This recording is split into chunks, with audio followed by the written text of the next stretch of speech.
বর্তমানে দেশের যে পরিস্থিতি, সেই পরিস্থিতিতে বাংলাদেশের সেনাবাহিনীর ভূমিকা অত্যন্ত গুরুত্বপূর্ণ দরকার ছিল। এতটাই প্রয়োজন ছিল যে তাদের বর্তমান সরকার গঠনের দায়িত্ব নেওয়াটা খুবই জরুরি।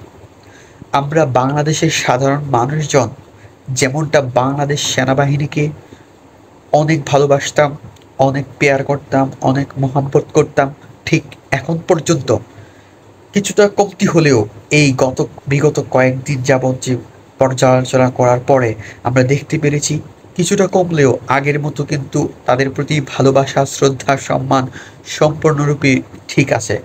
তারা যদি আমাদের দেশকে, আমাদের জাতিকে সুন্দর একটা রাষ্ট্র গঠনের উপহার দিতে পারে, তাহলে তাদের কাছে আমরা সবসময় ঋণী থাকব, যেমনটা ৭১-এ ঋণী ছিলাম।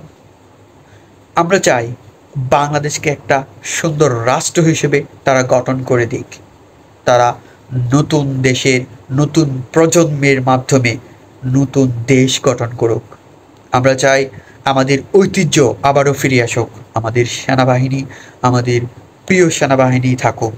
আমরা চাই আমাদের ভালোবাসার সর্বোচ্চ স্থানে তাদের জায়গা সবসময় একক এককভাবে থাকুক।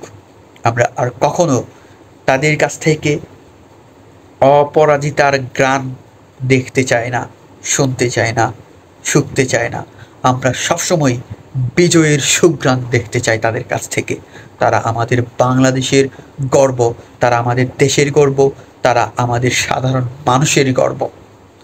আমরা আমাদের জাতি হিসেবে যেমনটা উজ্জীবিত দেখতে চাই, আমাদের জাতি যেভাবে বীর বিক্রমভাবে লড়েছিল ১৯৭১-এ, ১৯৫২-এ, আবারও ২০২৪-এ এসেও আমাদের জাতিকে আবার লড়াকু সৈনিক হিসেবে প্রতিষ্ঠিত হিসেবে বাংলার আকাশে দেখতে পাচ্ছি।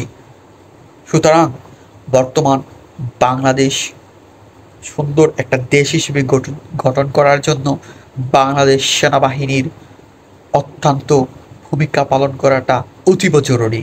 আমরা চাই আপনারা যারা যারা যেই অবস্থান আছেন না কেন, আমাদের বাংলাদেশকে সুন্দর বাংলাদেশ হিসেবে প্রতিষ্ঠিত করতে আপনাদের ভূমিকাটা এখনই জরুরি, খুবই প্রয়োজন। আমরা অতি অতি তাড়াতাড়ি আপনাদের সাহায্য কামনা করছি। আল্লাহ তাআলা আপনাদের মাধ্যমে বাংলাদেশকে আবারও নতুন সূর্যোদয়ের মাধ্যমে সুন্দর দিন প্রতিষ্ঠিত করবে। আমরা চাই আপনারা বাংলাদেশের সাধারণ মানুষের পক্ষে কাজ করুন, বাংলাদেশের পক্ষে কাজ করুন, সত্য ও ন্যায়ের পক্ষে কাজ করুন। সেলুট বাংলাদেশ সেনাবাহিনী। আপনারা আপনাদের কাজ এখনই বুঝে নিন।